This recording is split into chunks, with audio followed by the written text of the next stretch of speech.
Below is a single-scene story, fully expanded in well over 1,500 words, written in a cinematic, emotional style. The entire story takes place in one continuous moment, no scene breaks, no dialogue formatting, just one powerful unfolding scene. The denial did not arrive loudly. It came quietly, in the way humiliation often does, wrapped in politeness, disguised as procedure, delivered with a smile that never reached the eyes.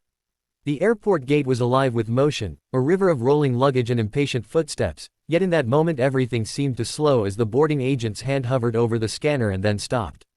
The woman standing before the counter had already extended her boarding pass, her posture calm, her expression composed, the kind of stillness that comes from years of learning not to react too quickly. She wore a tailored navy coat, simple gold earrings, and carried herself with a confidence that did not seek attention. First-class boarding had just been announced, and she had stepped forward with the rest of the small group, blending in without effort. But something in the agent's eyes shifted the instant the name appeared on the screen. There was a pause, too long to be accidental. The agent's fingers tapped the keyboard once, twice, then stopped again. Around them, passengers continued moving, boarding passes beeping cheerfully as others were waved through. The woman waited, patient, accustomed to delays, accustomed to systems that moved slowly when they wanted to. The agent finally looked up, her smile tightened, and she gestured slightly to the side, indicating that the woman should wait. No explanation was offered, no apology, just a subtle redirection, as if this were the most natural thing in the world. Minutes passed. The first-class line thinned. A man in a wrinkled blazer was waved through without hesitation. Another passenger laughed with the agent, exchanging small talk, then disappeared down the jet bridge. The woman remained standing to the side, her boarding pass still in her hand, the unspoken question hanging in the air. She glanced at the screen behind the counter, which still read first-class boarding in bold letters. She checked her pass again, not because she doubted it, but because she had learned that sometimes people needed proof repeated twice before they believed it. Finally, she stepped forward again, gently placing the boarding pass on the counter. The agent's eyes flicked down and back up, and this time the smile vanished completely. The agent said something brief, something rehearsed, something about a seat reassignment, and a system issue, her tone clipped and final. The woman listened without interrupting, her face unreadable. Around them, a few nearby passengers slowed, sensing tension the way animals sense a change in weather. A man behind her frowned. A woman clutched her purse a little tighter. The agent slid the boarding pass back across the counter, not meeting the woman's eyes. The implication was clear: step aside, you do not belong here. The woman did not raise her voice. She did not argue. She simply stood there, absorbing the weight of the moment, the familiar sting of being quietly told no, of being reminded that credentials and tickets and achievements sometimes mattered less than perception. She could feel the heat rising in her chest, not anger exactly, but something heavier, the exhaustion of having seen this before. She stepped aside once more, this time fully out of the boarding lane, and watched as the final first-class passengers were waved through. The gate area grew quieter as the general boarding groups were announced.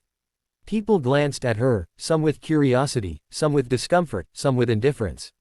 She felt invisible and hyper-visible all at once, standing there with a first-class ticket that suddenly seemed theoretical. What no one around her knew, what the agent certainly did not know, was that this woman had spent her life mastering moments like this. She had learned early that power did not always announce itself, that the most influential people in a room were often the quietest.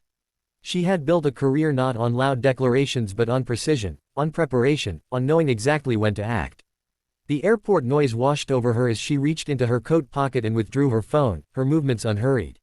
She did not rush. Rushing would suggest desperation, and she was not desperate. She scrolled calmly, thumb moving with practiced ease, and selected a contact saved simply under a first name.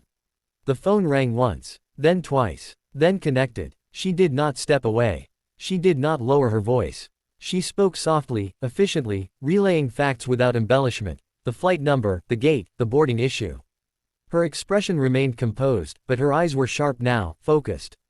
Whatever was being said on the other end caused her to nod once, slowly, as if confirming something she already knew.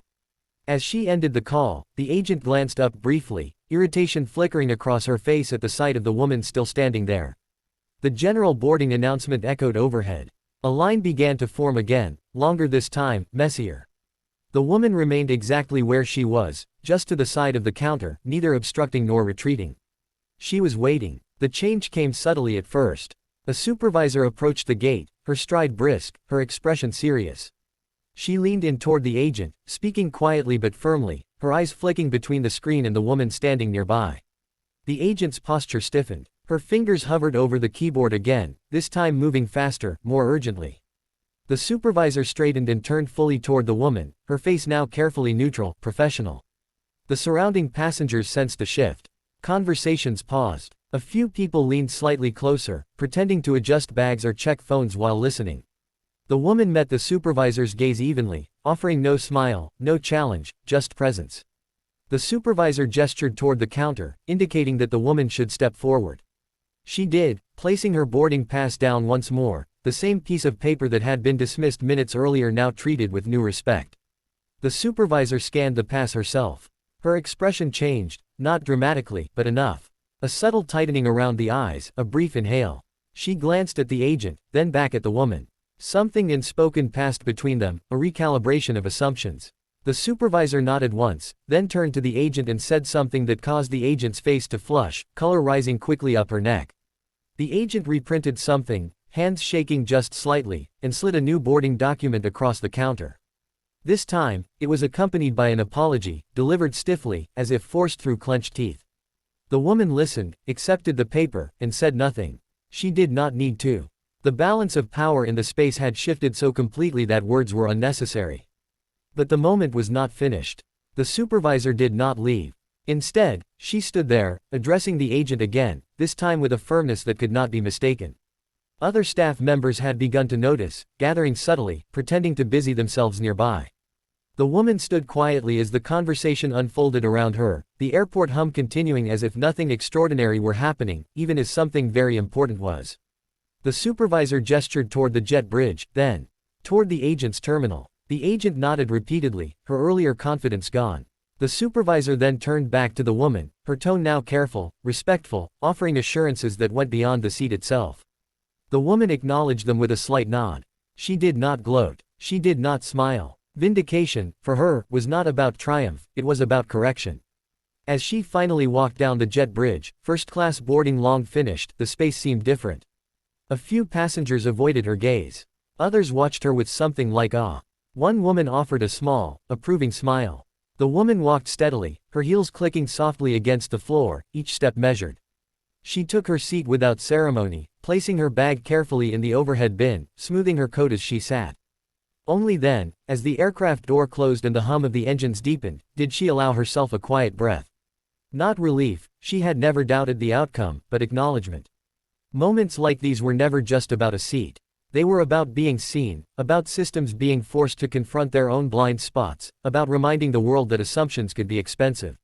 The plane taxied forward, and outside the window the airport lights blurred into lines of gold.